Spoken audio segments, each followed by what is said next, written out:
नमस्ते। आज हम एक बहुत ही कमाल की सच्ची कहानी सुनने वाले हैं। एक ऐसे सिपाही की कहानी जो आगे चलकर हॉकी का जादूगर कहलाया। जी हाँ, हम बात कर रहे हैं मेजर ध्यानचंद की, और ये है उनकी लिखी कहानी गोल का एक यादगार हिस्सा। तो आज हम क्या-क्या देखने वाले हैं? सबसे पहले तो इस पाठ के बारे में जानेंगे, फिर एक सिपाही के तौर पर उनके सफर को समझेंगे। उसके बाद उनके बदला लेने के अनोखे तरीके पर बात करेंगे और देखेंगे कि कैसे दुनिया ने उन्हें हॉकी का जादूगर मान लिया। और आखिर में हम उनके दिए गुरु मंत्र और कुछ सवालों पर भी चर्चा करेंगे। तो चलिए सीधे मुद्दे पर आते हैं। ये जो पाठ है ना, ये कोई आम कहानी नहीं है। ये खुद मेजर ध्यानचंद की यादों का एक छोटा सा लेकिन बहुत ही खास हिस्सा है। इसे संस्मरण कहते हैं।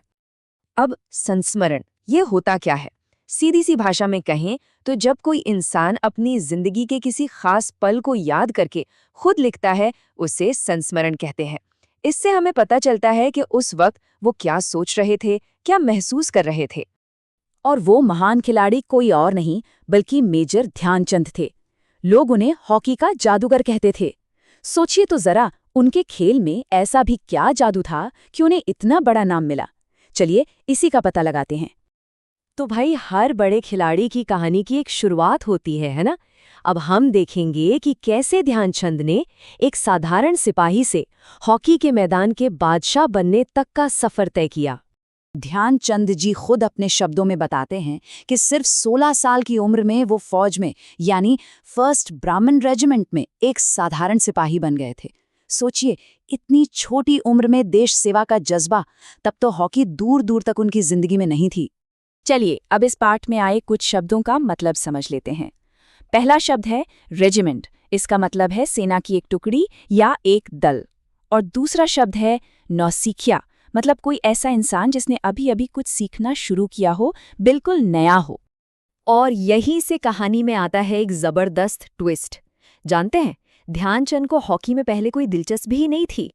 ये तो उनके सूबेदार मेजर तिवारी थे जिन्होंने उनके अंदर के टैलेंट को पहचाना और बार बार उन्हें हॉकी खेलने के लिए कहा। बस यहीं से सब बदल गया। चलिए अब कहानी के उस हिस्से पर चलते हैं जिसने ध्यानचंद को ध्यानचंद बनाया। यह किस्सा है साल 1933 का, जब मैदान पर कुछ ऐसा हुआ जिसने सबकी सोच बदल दी। मैच चल रहा था सैपर्स एंड माइनर्स टीम के खिलाफ। तभी सामने वाली टीम के खिलाड़ी ने तैश में आकर हॉकी स्टिक उठाई और सीधे ध्यानचंद के सिर पर मार दी। चोट लगी, पर उन्होंने गुस्सा नहीं किया। बस उस खिलाड़ी के पास जाकर धीरे से कहा, फिक्र मत करो, मैं इसका बदला जरूर लूंगा। अब सब सोचने लगे कि ये कैसा बदला होगा। तो उनका बदला कैसा था? कोई लड़ाई झगड़ा नहीं। उनका बदला था एक प्लान, एक स्ट्रैटेजी।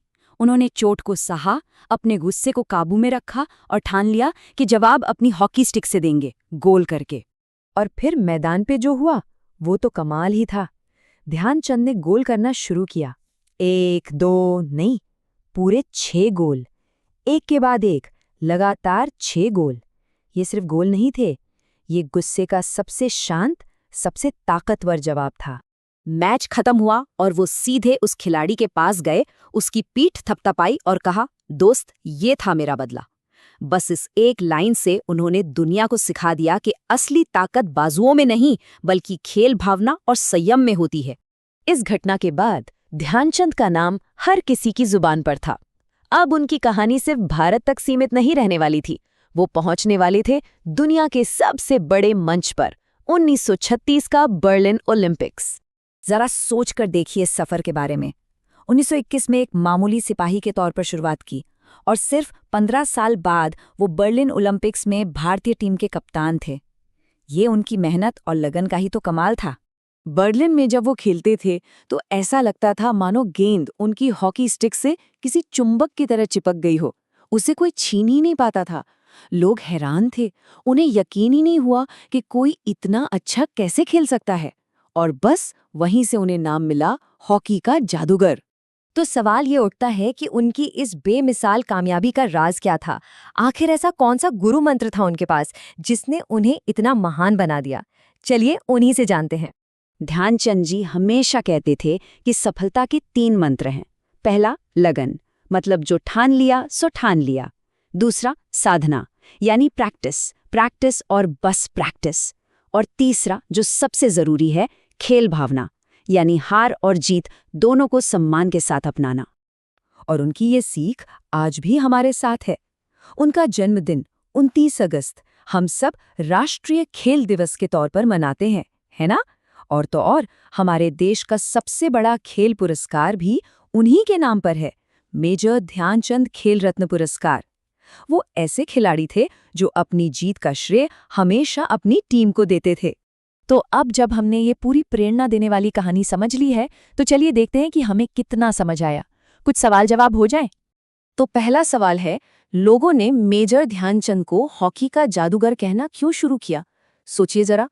इसका सही जवाब है उनके हॉकी खेलने के खास हुनर यानी विशेष कौशल के कारण। जैसा हमने बात की, उनका खेल इतना जबरदस्त था कि लोगों को वो किसी जादू जैसा लगता था। अब ये देखिए, ये टेबल हमें दिखाती है कि ध्यानचंद जी की बातें आज भी हमारे लिए कितनी जरूरी हैं। जैसे उनका शांत स्वभाव, ये हमें सिखाता है कि किसी भी मुश्किल का जवाब गुस्से से नहीं बल्कि अपने काम और हुनर से देना चाहिए। और उनका टीम वर्क जो याद दिलाता है कि मिलकर काम करने से ही बड़ी सफलता मिलती है।